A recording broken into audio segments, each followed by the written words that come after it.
Hello student, आज हम पढ़ेंगे issue of debenture as a collateral security.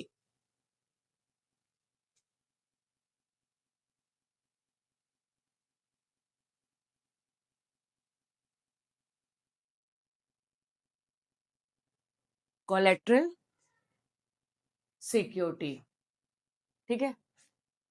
इसमें क्या है कि जब कंपनी डिबेंचर इश्यू करती है, ठीक, बैंक से लोन लेगी। बैंक से लोन लेने के लिए वो मॉर्गेज के तौर पर कुछ ना कुछ अपने पास से रखेगी, जैसे आपका लैंड हो जाएगा, बिल्डिंग हो जाएगा, एज अ प्राइमरी सिक्योरिटी, ठीक। लेकिन बैंक कहती है कि अगर मैं आपको 5 लाख का लोन दूंगा, या जितना भी, अभी तो मैं स्मॉल अमाउंट आपको बता रही हूँ कि 5 लाख का, अगर इतने का लोन दे रहे हैं तो प्राइमरी सिक्योरिटी तो आपने रख दिया, लेकिन आपको सेकेंडरी सिक्योरिटी के तौर पर भी कुछ रखना पड़ेगा बैंक के पास। तो उसके लिए बैंक कंपनी क्या करती है, अपने कंपनी के डिबेंचर जो है बैंक के पास रख देती है as a secondary security. Secondary security के तौर पे जो भी मॉर्गेज रखा जाता है उसी को क्या कहा जाता है, एज अ कोलेटरल सिक्योरिटी, ठीक है बेटा। तो ये कंपनी जो है as a collateral security secondary security के तौर पे किसके पास रखती है, बैंक के पास। तो प्राइमरी सिक्योरिटी अगर आपके क्वेश्चन में कहा आएगा तो उसका कोई इफेक्ट आप अपने क्वेश्चन में नहीं दिखाएंगे, लेकिन अगर सेकेंडरी सिक्योरिटी की बात में डिबेंचर कहेगा तो उसका इफेक्ट हम अपने क्वेश्चन में दिखाएंगे, जिसमें सबसे पहला आप क्या करेंगे, जर्नल एंट्री पास करेंगे। जर्नल एंट्री पास करने के लिए आपको सबसे पहले एंट्री क्या पास करना पड़ेगा कि आप बैंक से कितना लोन ले रहे हैं। Bank account debit to bank loan, आपने बैंक से कितना लोन लिया है। सपोज करें कि आपने 5 लाख का लोन लिया है, ठीक है बेटा। 5 लाख का लोन लिया तो आप एंट्री क्या पास करेंगे, bank account debit to bank loan.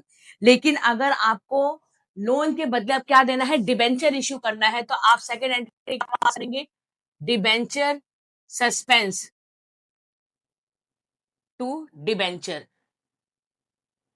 ठीक। Debenture suspense to debenture, loan से हमेशा डिबेंचर का अमाउंट ज्यादा होगा। सपोज करिए आपका 6 लाख, ठीक, 6 लाख का आपने एज अ सिक्योरिटी रखा है।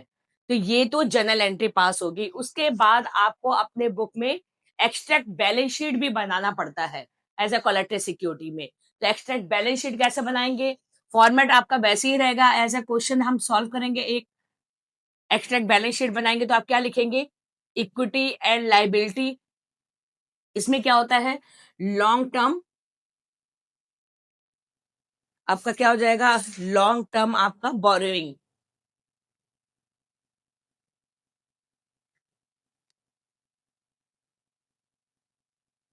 एक सेकेंड क्या करना होगा आपको, कंपनी का एक्सट्रैक्ट बैलेंस शीट बनाना होगा, जिसमें सबसे पहले लिखना होगा इक्विटी एंड लाइबिलिटी, जिसके सबहेड है non current liability. Non current liability में आप लिखेंगे लॉन्ग टर्म बोरोइंग, ठीक बेटा। इसके लिए भी आपको एक नोट ऑफ अकाउंट बनाना पड़ता है। इसके लिए भी आपको क्या बनाना पड़ेगा, एक नोट ऑफ अकाउंट बनाना पड़ेगा।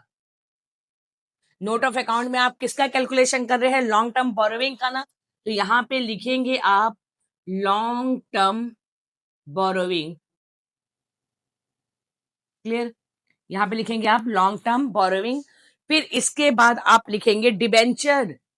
सबसे पहले यहां पे क्या लिख देंगे, डिबेंचर, और लेस करेंगे आप डिबेंचर सस्पेंस, डिबेंचर सस्पेंस, ठीक। और नीचे यहां पे लिखेंगे बैंक लोन, ठीक है।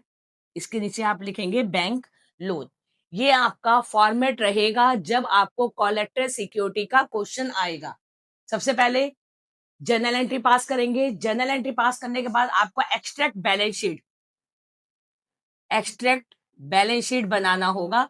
Equity and liability, non current liability, फिर लॉन्ग टर्म बोरोइंग, किसका कैलकुलेशन करें। यहाँ पे आप नोट नंबर 1 भी डालेंगे। नोट नंबर 1 में आप लिखेंगे लॉन्ग टर्म बोरोइंग, डिबेंचर में से डिबेंचर सस्पेंस माइनस करेंगे, और यहाँ पे बैंक लोन, ठीक। जैसे आपका कितने का आपने बैंक लोन लिया है, आपने 5 लाख का लोन लिया है, तो डिबेंचर और डिबेंचर आपका यहाँ पे कितना है, 6 लाख है ना, तो यहाँ पे आप 6 लाख रुपीज लिखेंगे। डिबेंचर सस्पेंस कितना है, ये भी 6 लाख रुपीज है, तो आपका बैलेंस कितना आ जाएगा, 0 आ जाएगा। बैंक लोन आपने कितने का लिया है बेटा, 5 लाख रुपीज लिया है, 5 लाख का आपने बैंक लोन लिया है। तो इसके लिए आप एक स्टेटमेंट जरूर लिखेंगे। स्टेटमेंट में नीचे क्या लिखेंगे, as a collateral security of debenture, as a collateral securities of debenture. कितने का डिबेंचर ले रहे हैं, 6 लाख। ठीक बेटा, ये आपका आ जाएगा। ठीक है, कोलेटरल सिक्योरिटी से रिलेटेड जब आप एंट्री पास करेंगे तो एंट्री ये होगा और बैलेंस शीट इस तरह से बनाएंगे। अब इससे रिलेटेड क्वेश्चन देखते हैं। क्वेश्चन में क्या कहा हुआ है कि a company had ₹10 lakh 12% debenture है। कंपनी ने कितने का लोन लिया है, 2 लाख का लोन लिया है स्टेट बैंक ऑफ इंडिया से। ठीक है, एंड डिबेंचर कितना है एज अ कोलेटरल, 2.5 लाख का आपका कोलेटरल है। ओके तो जितने का लोन लिया है उस लोन को आप यहां पे मेंशन करेंगे। जितने का भी लोन कंपनी ने लिया है उस लोन को यहां पे मेंशन करेंगे as a collateral security, 2.5 lakh रुपए। तो एज अ आप 2 लाख रुपीज बैंक का लोन है, 2 लाख रुपीज बैंक का लोन है, और आपने debenture as a collateral security issue किया है कितने का, 2.5 लाख रुपए। तो डिबेंचर सस्पेंस पे आप 2.5 लाख रुपए लिख देंगे। ठीक है बेटा, अब यहां पर आप क्या करेंगे, डिबेंचर की जगह आपने कितना डिबेंचर सस्पेंस और डिबेंचर है, 2.5 लाख, तो यहां पर आप क्या लिखेंगे, 2.5 लाख रुपए लिख देंगे। बैलेंस कितना आएगा, 0 आएगा। बैंक लोन कितना लिया है आपने, बैंक लोन आपने 2 लाख का लिया है, यहाँ पर कितना मेंशन कर देंगे, 2 लाख मेंशन कर देंगे as a debenture suspense. Debenture suspense की जगह यहाँ पे कितना आ जाएगा, 2.5 लाख। सिंपल है, यहाँ पे सिर्फ आपको याद रखना है जर्नल एंट्री कि बैंक से जब लोन ले रहे हैं तो कितना ले रहे हैं, 2 लाख रुपीज लोन ले रहे हैं। कितना आपने as a collateral security issue किया है, 2.5 लाख रुपए कोलेक्टर सिक्योरिटी इश्यू किया है एज ए डिबेंचर। फिर आपको ये फॉर्मेट याद रखना पड़ेगा। ठीक है बेटा, नेक्स्ट क्वेश्चन देखिए।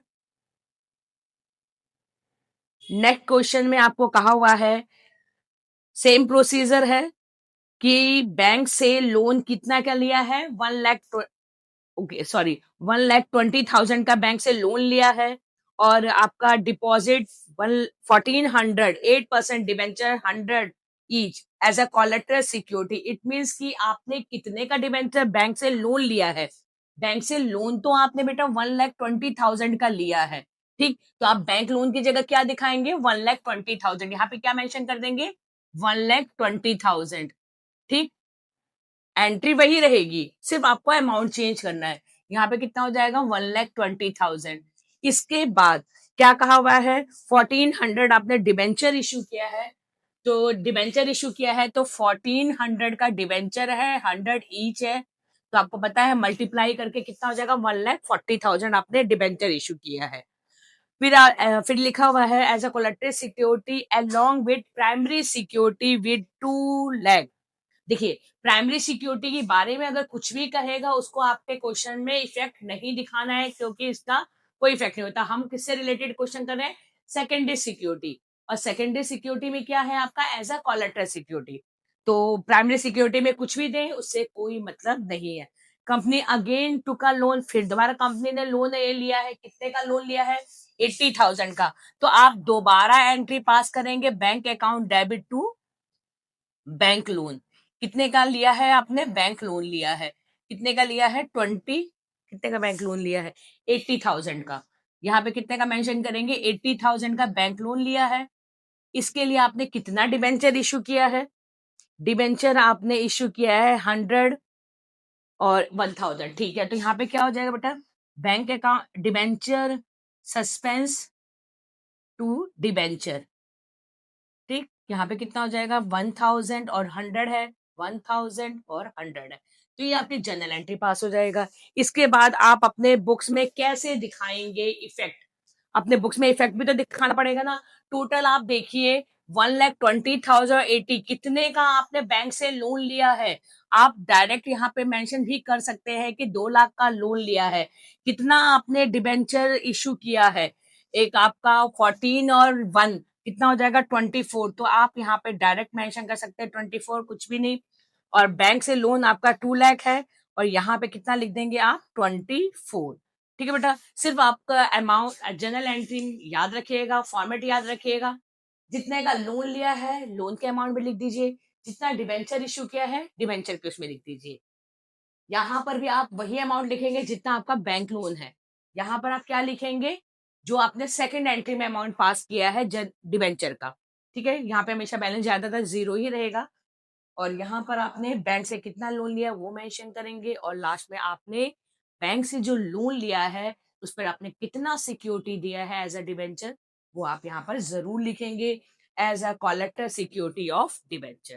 ठीक है, ओके, आई होप आपको समझ में आया होगा। नेक्स्ट क्लास में नेक्स्ट टॉपिक डिस्कस करेंगे। Thank you.